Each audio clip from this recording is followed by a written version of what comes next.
Тайга начинается внезапно. Казалось бы, еще стоят просеки, редкие сосны и березы, и только легкий запах сырой земли зовет в более глубокие заросли. Но стоит ступить на тропу, уводящую вглубь, как воздух становится вязким, словно напитан чем-то невидимым, и деревья уже не кажутся дружелюбными. Они сдвигаются ближе друг к другу, в их стволах таится молчаливая жесткость, а небо непостижимо темнеет, даже если солнце стоит в зените. Кузьмич шел медленно, спотыкаясь о корни и глухо кашляя в густом мху. Старый, с обветренным лицом и седыми бровями, он давно знал эти места. Лет 40 назад он начинал тут промышлять зверя и травы собирать, понимал, какие овраги добрые, а какие злые. Но было одно место, куда он никогда не ходил понапрасну — плохие поляны. О них ходила дурная слава. Говорили, на этих низинах исчезали люди. Кто-то шел за ягодой или охотиться и не возвращался. Кто отваживался пройти, рассказывал потом о странных звуках и давящей пустоте. Сказывали о газах, тянущихся из земли, что туманом паниковали зверя, а человека вводили в забытье. Но были и иные версии, геопатогенные, как называли ученые. Кузьмич, хоть и старик деревенской закалки, все же чувствовала нутром, что дело там не только в земле. Старая охотничья пушка давила на плечо, рюкзак сжег лямками, но дед упрямо шагал. Его гнали слухи последних недель, будто в таежных избах на отшибе костры гасли без причины, а если разгорался огонь, пламя трещало как-то иначе, будто сердилось. Чувствовалось там предупреждение, предвестие, но никто не понимал, что именно. Он знал, этот путь будет непрост. Болотистые запахи уже поднимались, и шикша под ногами становилась вязкой, как мох, натоптанный веками. Лес вдруг стих. Ни кукушки, ни комара, только сухие скрипы собственных шагов. И это было самое тревожное. Таежная тишина никогда не бывает пустой, всегда кто-то шелестит, кричит, трется в ветвях. Тут же было глухо, и гулкая тишина оседала на плечи, как свинец. Тропа, осыпаясь сыростью, вывела его к краю низины. Перед глазами раскрылась поляна, странная, мрачная. Трава там не росла пышно, будто выгорела, хотя пожара не было. Влажность исходила от самой земли, в воздухе горчил газ, резал дыхание. Оно будто вибрировало, тихо колыхаясь. Кузьмич присел, проводя ладонью по земле. Она была теплее, чем должна быть, как будто изнутри сочился жар.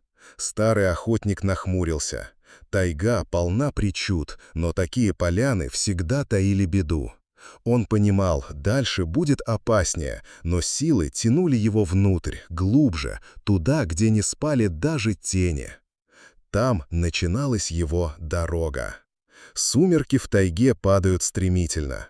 Одно мгновение еще кажется, что день держит краски, и через короткий час все меркнет, и звезды начинают пробиваться сквозь черноту. Кузьмич знал этот порядок и торопился развести костер, пока окончательно не село солнце. Сухие сучья дались трудно, все кругом пахло сыростью и гнилью. Когда огонь все же взялся, дед с облегчением выдохнул. Но сразу же насторожился, треск пошел какой-то непривычный, не веселый и бодрый, который напоминает детскую гармошку, а сухой, надломленный, с хрипотцой, словно дерево жаловалось на что-то. Каждое искрение звучало как предупреждение, как глухое «не ходи». Кузьмич сидел молча, вытянув ноги и вглядываясь в пламя. Слишком много лет он прожил в тайге, чтобы не замечать таких мелочей. Ему показалось, что костер не только трещит, но и горит как-то в сторону, вырываясь жгутами пламени то вверх, то в низину. Словно что-то поблизости перевешивает жар. Он шевельнулся, поднялся и пошел по кругу вокруг поляны. Под ногами земля пульсировала, едва заметно. Казалось, если прислушаться внимательнее, то можно уловить ритм, то ли дыхание, то ли сердцебиение. В таких местах звери не селились. Даже птица стороной обходила. Но, как назло, с северной стороны тянулась звериная тропа, натаптанная, но резко обрывающаяся к самому краю. Дед вернулся к костру и сел, натянул шапку ниже. Свет огня бил по лицу, и за его спиной шевелились тени. Он чувствовал, что они живут своей жизнью. Вот одна легла вдоль ветвей не так, как должна, другая промелькнула быстрее. И тут в нем поднялось старое знание. Это та поляна, которую припоминают еще в поселке старики. Место, куда даже ночью ни одна тень не хочет лечь спокойно. Он взял кусок бирюзовой коры и подкинул. Искры слетелись ввысь, и в тот же миг из глубины раздалось нечто похожее на шорох шагов. Не громко, не ясно, но достаточно, чтобы в сердце дедушки холод встал стеной. Тайга предупреждала, но было уже поздно. Ночь заворачивалась в тайгу плотным саваном.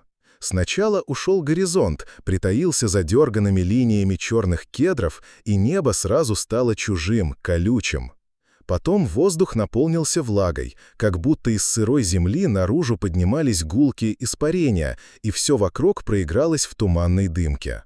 У костра еще держался свет, но этот свет не разгонял темноту, а лишь отчеканивал узкий островок, словно вытасканный из общей черноты. Все остальное было таким вязким, что взгляд вяз в нем, как нога в болоте.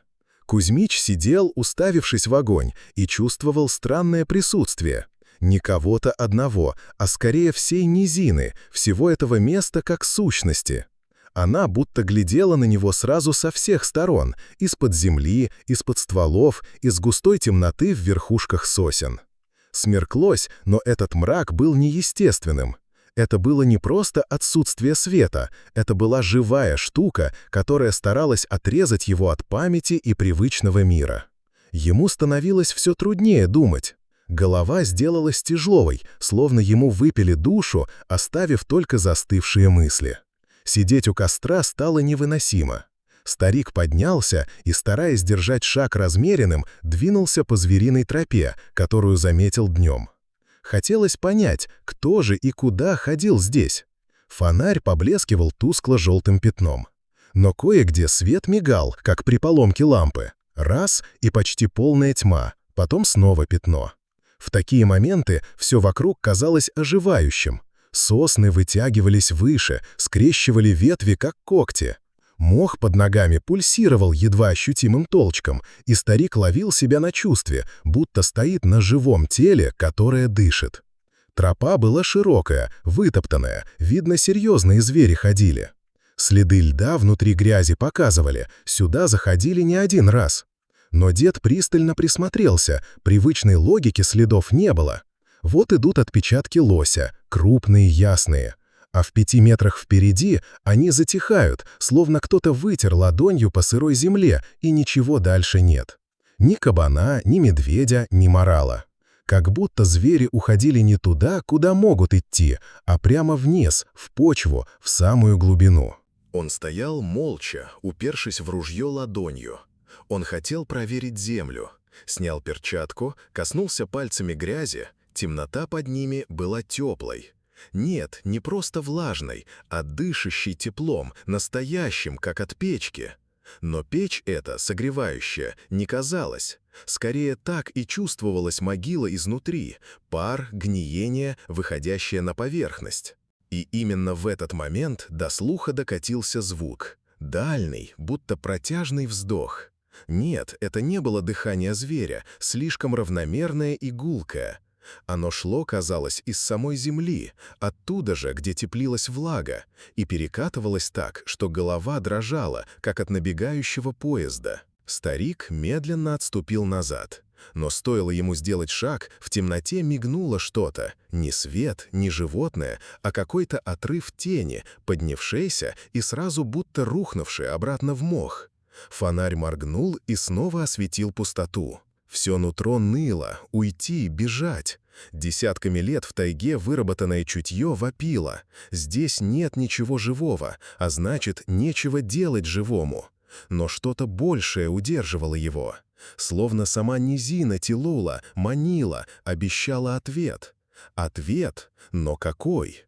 Он не знал. Вернулся назад к костру, но сердце билось так, что старик впервые сознательно почувствовал свой возраст. Тайга его знала, но даже она не принимала человека старшей силы поляны. А тут костер пылал странно, вбок, не вверх, будто указывал. Где-то в стороне оставались невидимые силы, и они будто знали его имя. И он впервые подумал, а разве я сюда сам пришел? Когда костер начал оседать до углей, Кузьмич ощутил, что пространство вокруг стало меняться вместе с огнем. Пламя слабело, и вместе с ним спадала грань, отделяющая его от чего-то за пределами. Ночь медленно подменялась не просто темнотой, а иной материей, которую он не мог назвать иначе, как преддверие. Сон подкрадывался лапами.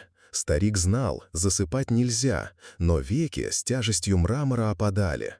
И когда он все же уронил голову на руки, мгновенно оказался не во сне привычном, а на той же поляне, только костра там уже не было.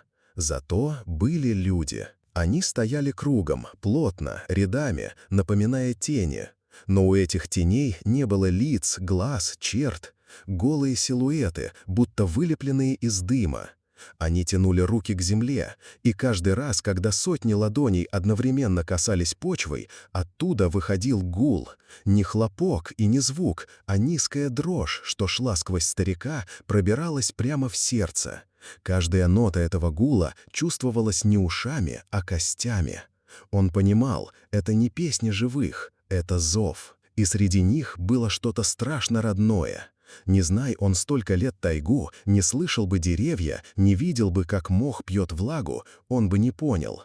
Но старик понимал, это сама местность поет через безликих своих хранителей. Он рывком проснулся, костер уже почти погас. В сердце успел ударить ужас, если пламя догорит, он не проснется больше, потому что сон станет единственной реальностью. Судорожно наскреб сучья, зажег кору, огонь треснул.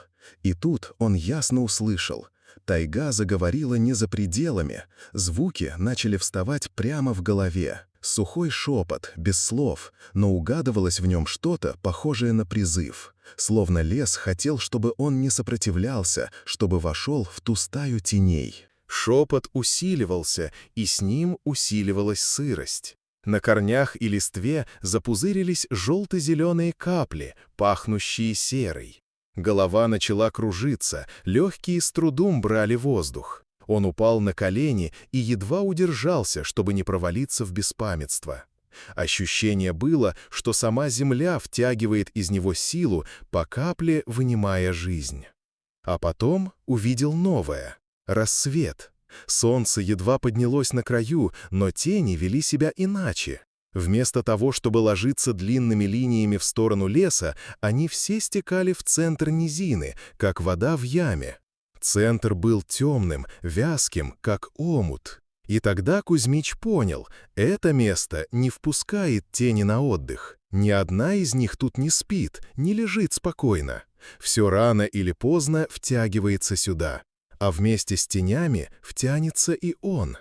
Утро в плохих полянах не приносило облегчения. Казалось, что сама категория утра отсутствовала в этих местах. Свет солнца доходил сюда слабым, блеклым, словно его задерживали невидимые зернистые стены. Ни сполохов яркой зари, ни привычной золотой дымки. Вместо этого вокруг стоял сиротский серый полусумрак, без конца и края, напоминающий, что никакой утренней радости на этой земле не было и не будет. Кузьмич вышел к краю поляны. Сначала медленно обошел ее по внешнему кругу, прислушиваясь к каждой складке земли, к каждому треску ветки.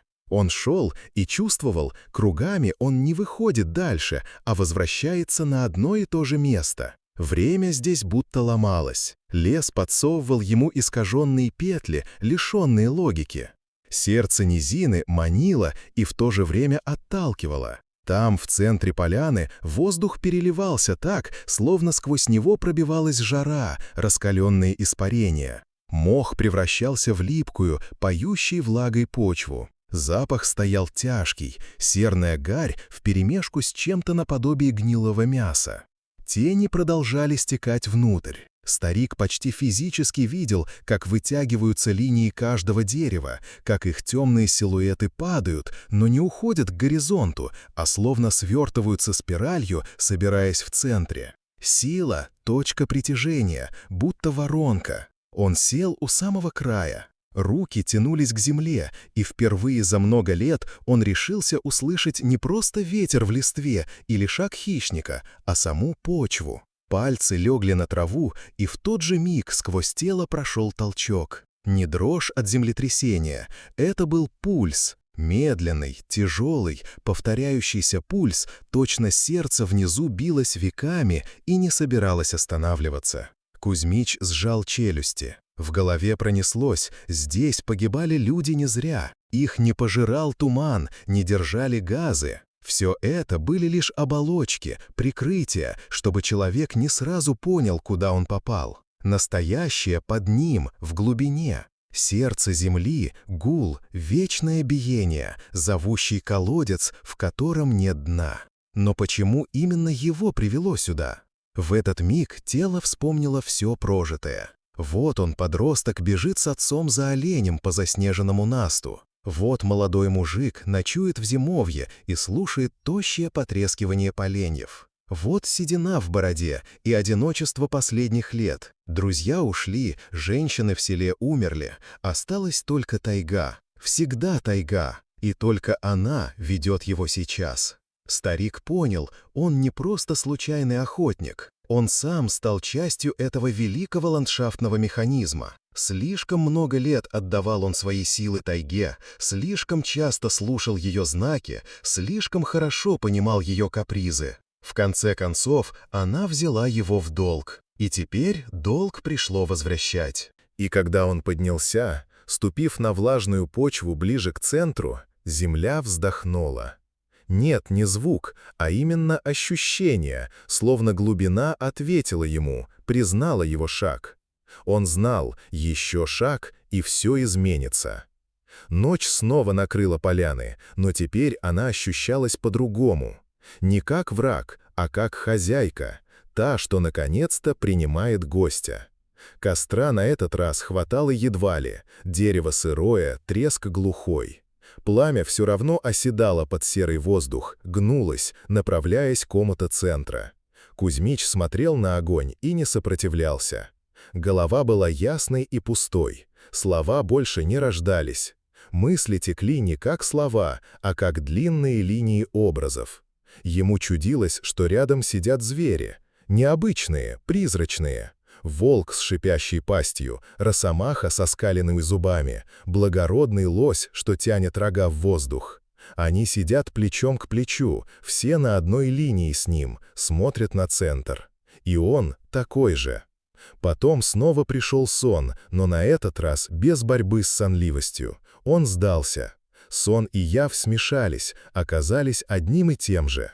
Поляна наполнилась людьми и зверями. Лица без черт, но сколько их! Толпы, ряды, кругом. Они делали одно и то же, склонялись к сердцу, прикасались к мокрой почве и отдавали ей что-то. И каждый отдавал тень. Он увидел это собственными глазами. С людей и зверей сходили тени, падали вниз, стекали в сердце. Там тьма пульсировала все громче, биение сливалось в единый гул. А когда тень исчезала, тела становились прозрачными, теряли очертания, растворялись в темноте. Старик посмотрел вбок и увидел свою собственную тень. Она больше не принадлежала ему. Она встала, оторвалась от его ног и пошла вперед, в центр, словно могла жить без хозяина. Он остался пустым, легким, словно оболочкой. И тут его охватил покой. Странный, холодный, но такой, которого он не знал за все свои годы. Тайга приняла плату. Тени здесь не спят, они служат сердцу земли, они движутся в тьме, чтобы оно продолжало биться. Когда последний язык пламени на костре схлопнулся в уголь, все стало ясно окончательно. Он больше не боялся. Не было человека Кузьмича, было новое биение, вплетенное в древнюю ткань полян. И тишина упала. Не та пустая, что заставляет дрожать, а вечное, наполняющее, закрывшее все звуки. На рассвете поляны выглядели как обычно: мокрая трава, глухие деревья и клочок обугленных головней. Никаких следов старика, никакой тропы зверей.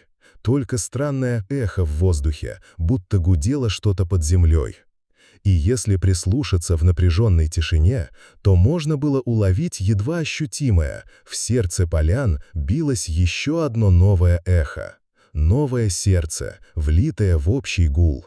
С того времени старики рассказывали в поселке небылицы, что ходил Кузьмич искать ответ, что сидит он теперь там, где не спят даже тени. И каждый, кто приходит близко, слышит его шаги, но увидеть уже не сможет никогда.